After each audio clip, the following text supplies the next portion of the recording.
There's a school of thought about how to best prepare a company witness for deposition. There are misconceptions about what that means and ultimately what is and is not effective for preparing, and ultimately what is and isn't effective for the deposition itself.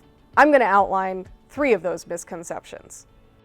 The first misconception relates to a witness's recall, their ability to remember and describe events, facts, documents, or dates. Many lawyers are taught that the more a witness says in a deposition, I don't recall specifically, the better. Our practice group does not subscribe to that view.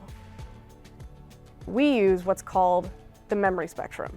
The memory spectrum encourages and we prepare witnesses to describe the quality of their memory. On one end of the spectrum is where the witness has absolutely no idea. On the other end of the spectrum is where the witness is absolutely certain. Most people's memory and most witnesses' memory doesn't fall on either extreme. It falls somewhere in the middle.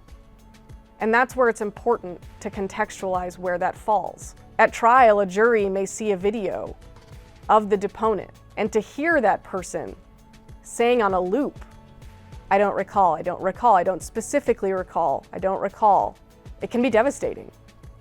Not just to that person's credibility, but to the credibility of the company and potentially to the case itself. In contrast, providing context to one's memory it's both humanizing and it's much more believable.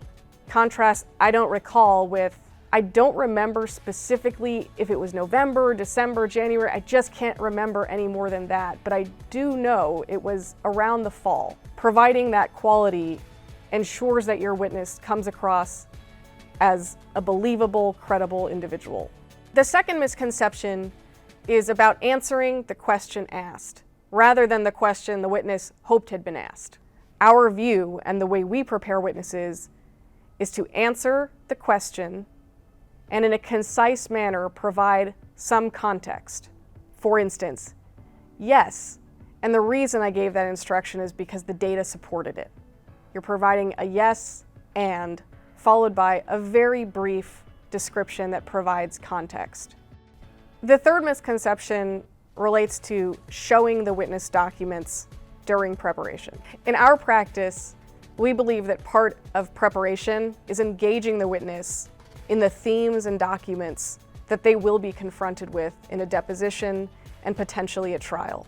Above all else, the witness needs to be confident and comfortable, and to do that, our group emulates as much as possible what the deposition will really be like. So when that witness goes into the door and sits down to provide testimony, they will have been adequately, thoroughly prepared.